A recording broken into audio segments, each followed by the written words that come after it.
Welcome back to This Week. We move next to the public outrage as the National Assembly directed its clerk to regazette the nation's tax laws and issue certified true copies of the versions passed by the Senate and the House of Representatives following allegations of alterations to the law. The decision was disclosed in a statement on Friday in Abuja by the House of Representatives spokesman, Akin Rotimi. 2 weeks ago, the lawmaker from Sokoto State, Abdulsamad Dasuki, raised the alarm during plenary that the Tax Reform Act passed by the Parliament differed materially from copies in circulation at the Federal Ministry of Information and National Orientation. Dasuki warned that the alleged alterations posed serious legal and constitutional risks, noting that they were not backed by any constitutional framework and could threaten Nigeria's democratic order. To help us understand and make sense, we have with us now legislative governance expert, public policy analyst, Dr. Chubuzor Okereke. He's also the executive director, Erudite Growth and Advancement Foundation, ERGAF Africa. Welcome to the program, Chubuzor Okereke. Yeah. Now, these tax laws have really covered the entire fiscal landscape of the country since the middle of 2024. Now, initially, it was some northern sentiment that was raised against these tax laws, and this is something that the federal government has insisted that will kick off from the very first day of 2026. Now, there is a controversy that what is being gazetted by the federal government is different from what is passed by the National Assembly. What do you make of this? Do you see this indeed as a democratic crisis, as a constitutional crisis? Yeah, absolutely. It's a constitutional crisis. It also exposes us to how flawed and dysfunctional our administrative system has become. And it has also implications for how Nigeria has abandoned institutional framework and personalize it with the individuals who represent those institutions. We have, under the Art Authentication Act of 1962, the responsibility to produce the clean copy of any law. It rests on the clerk to the National Assembly. Now, of course, you know, by the standard of our legislative practice, we have bicameral legislature, the House of Representatives and the Senate. Now, for a bill to have a clean copy that will go to the president for assent, both chambers must pass the same version and harmonize it. So if they have different versions, then they have to go to conference to get a single version. Now, once that single version has been produced, the clerk now transmits it to the president for assent. Now, the president is supposed to assent to a copy, and that copy will have two other duplicates under the Art Authentication law of the country.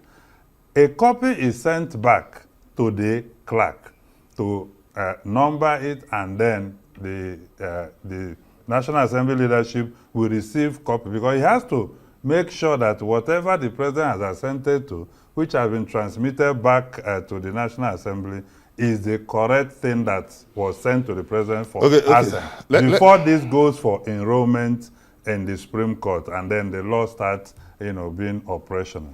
So let's get more clarity on this, because the chairman of the Presidential Tax and Fiscal Policy Reforms, Mr. Taiwo Idele, says that he's insisting that this tax law would go on despite this controversy.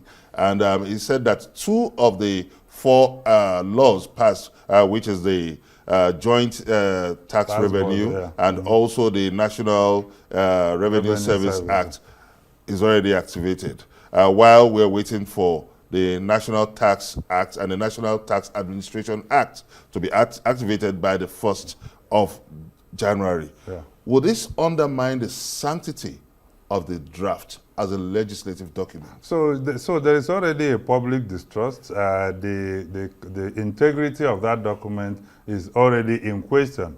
But what are the legal solutions? People have said, oh, the president should suspend the law. He doesn't have that legal powers to do so, except we are trying to create a monarchical presidency who is authoritarian, and one day it may not be the law you don't like, is able to suspend. So what needs to happen, because the law has not come into force, January 1st is still ahead.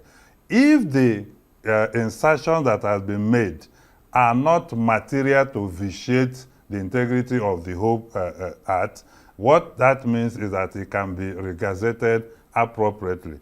But you know that under the principle of natural law, that once there's a false insertion in a document, it totally nullifies the validity of that document. Yeah, absolutely. That's why some of us are worried about the pronouncement by the House of Reps, because earlier, before this new order, they had set up a committee to investigate what has happened. So that committee they set up has not even made a statement or reported back to say, we have looked at the laws, we have found that there are material alterations that have vitiated the framework and the character of the law originally, right? Before you now ask the clerk, to regazette. So that needs to happen, because under the Legislative House's Powers and Privileges Act, Section 18 criminalizes false publication, publication of illegal insertions within, a law. And there are people responsible for ensuring that if you watch the way laws are drafted and produced, every clause or every section is numbered, different from the numbering of the sessions. And the reason for this is for tracking, checking for cross-referencing, checking for any mischievous or what we call drafting, mischievous. So all these things are there. So if there are this level of allegation, the public, for this law to have the right integrity, we need to find out what had happened. We need to make sure that the committee investigates, reports back, on the basis of which decision will be taken. On one hand, the National Assembly can go to court to say, this law should not progress, or they bring it to repeal and enact and then gazette it. And there are even issues. If you go to the Interpretation Act, Section 22, it gives the Attorney General of the Federation to give direction for bringing together amendment of laws and printing of it. Then if you come to the Act Authentication Act, it empowers the National Assembly to do so by receiving duplicate copies and ensuring clean copies are gazetted and produced. And this act is even a 1962 act. So we need to look at all this again, look at our processes. This one is getting attention because of the nature of the tax laws. What about other laws that may receive all this kind of illegality and false insertions? That we have several versions of our laws is a national embarrassment, not just the tax law. Because people can appear in court with different versions. It's not the first time. When we passed the PIB into the PIA, there were these allegations of different versions, so we can't continue to run our institutions in that manner. Yeah. Okay, let's talk about legislative procedure now. I'm particularly worried about the culture of impunity, because people say that in a culture or in a country where impunity exists, demand for accountability seems like an attack. Yeah. So now, you talked about the legislative procedure, the formulation of clauses and all that are well itemized in the Constitution and numbered. The chairman of the Fiscal and Policy Reforms, Presidential Committee on Fiscal and Policy Reform, Mr. Taiwo Idele, said that one of the contentious clauses is Section 41, subsection 8, that mandates a 20% deposit. Yeah. So, and he said that he called someone from the House of Representatives that how did this get here? And they said that the House is yet to meet on that. Shouldn't there be punitive measures for this kind of I think by now heads should be rolling. Look at what happened in South Korea over the non-declaration of the martial law, that they are calling for 10-year jail term for the former president of South Korea. So, but in Nigeria, it seems business as usual. It seems like it tapped on the wrist. Yeah, so it appears we deliberately undermine our institutions, personalize our institutions. So when we call for strong institutions, we're actually saying, let the process as prescribed by law be what individuals within the institution should, follow. For instance, with all due respect to the chairman of the presidential task, there are two broad types of bills: executive bill and member. No. I think there's a bit of a digression here. No. I am asking that Yeah. who should be held accountable? Should the chairman of the tax committee should he be answering question now? He shouldn't be Should answering. the chairman of the presidential committee be answering question now? Should the president himself be answering question now? Who should be held accountable? So the National Assembly and the presidency should be answering questions now. The chairman of the presidential doesn't have any role as far as this is concerned. What about the chairman of the Public Accounts Committee? No, it's not within the purview of the Public Accounts Committee. So it's actually within within the clerk of the National Assembly, the Rules and Business Committee, and other administrative organs within the National Assembly. Because when the bill has been produced by the House and the Senate and a harmonized clean copy, it is now the job, the standing order 12 of the House of Reps standing orders, puts the clerk, because we have three clerks. We have clerk Senate, we have clerk House of Representatives, then you have the clerk of the National Assembly, the CNS. So he has that responsibility to produce. Remember, each of these chambers will also produce a vote and proceedings, which is a reflection. In a normal setting is the minutes of meeting, but in legislative time is not a vote and proceeding. The vote and proceedings will prescribe what has actually been passed by the committee of the whole of both chambers and approved, which the clerk has a responsibility to now produce a clean copy endorsed by the presiding officer and transmitted to the president. So rather than have a spokesperson declare that we should regazette, we should be having the report of the investigative committee to find out what actually transpired and make sure that people face the law for falsification of laws, because it breeds constitutional crisis. You undermine an important arm of government. And then the presidency too, the copy they signed had to be made available, right? So that they compare what was transmitted to them to what was signed, because these are the only two places, right, where this could happen, because it has been said now that it was altered at the point of gazetting and printing. Okay, now, if my records serve me right, I think the chairman of the Senate committee, Senator Sadiq Suleiman Umar, and the chairman of the House committee, Honorable Francis Wave, would have questions to answer on this alteration of Nigeria's tax law.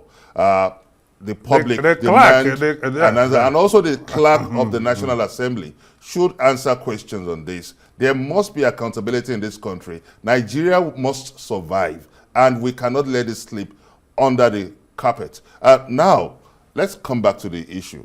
Now, the chairman of the Presidential Committee on Tax and Fiscal Reforms, Mr. Taiwo Idile, have boasted that this draft would promote economic growth, would promote inclusivity and shared prosperity.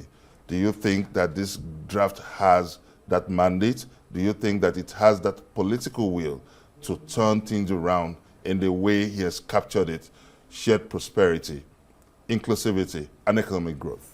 Yeah, so if you look at even one of the contentious issues was that when the Kama law was repealed and enacted, the threshold for small business to have tax exemption was 50 million turnover.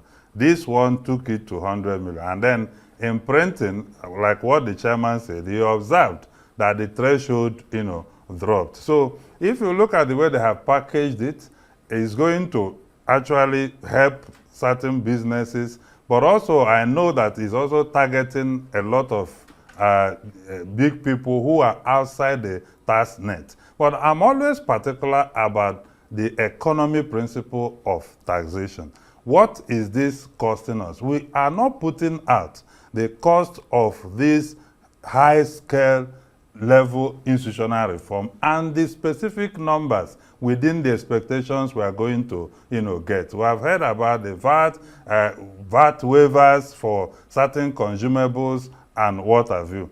However, how we implement this will be very important. Remember, the economic environment is critical. I'm optimistic because this is the first time we are having a major tax reform. And recall that we have had existential gap between the people and the government in terms of the people naturally say, why are we paying tax to politicians who live large on our resources rather than deploying it? So what the tax committee reform chairman is trying to say, we are rebuilding confidence, right, to bring more people into the tax net, and then we're able to deliver on results. But it's difficult for the Nigerian people due to their state to hold government accountable. So after government has gotten these funds and they are not able to deliver, how are we going to hold them accountable? The tax laws have prescribed what is going to happen to individual citizens, but there are no prescriptions as what is going to happen to government. Are people more empowered to remove a government that is not utilizing the tax funds properly?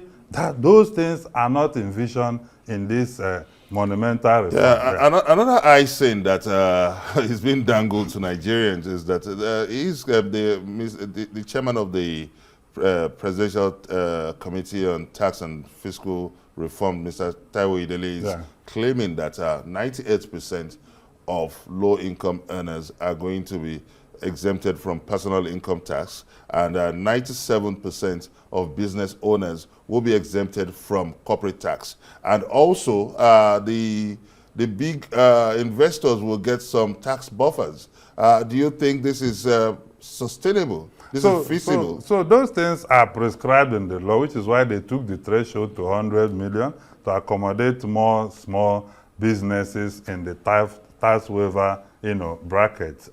And then for personal income of individuals, they took the threshold from, I think, previously 800,000 to now about 1 million or thereabouts. So these are projections, these are anticipation, right? When we go to the field for implementation, then we're able to see. But he says something, interesting. Right now, if you are not able to, pay tax or do proper personal income assessment, that they are going to, over time, after following due process of law, which is one of the contentious issues in terms of enforcement powers and reduction of oversight on the authorities. Okay, because our time is fast spent, unfortunately. I know this is a very contentious and you are very passionate about this issue as a legislative expert. But in 10 seconds, some people have said that you don't tax hunger and poverty.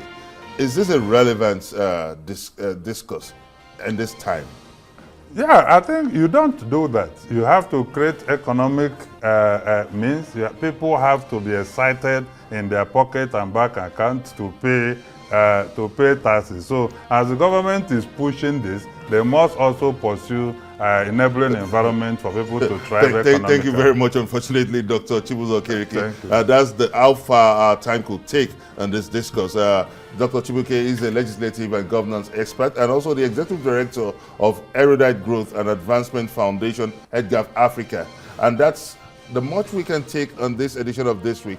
Thanks to our production team led by Omo Bazwaye here in Abuja and Lagos, London. Do join us same time next week for another exciting edition. I'm Benga Ashiru. Goodbye.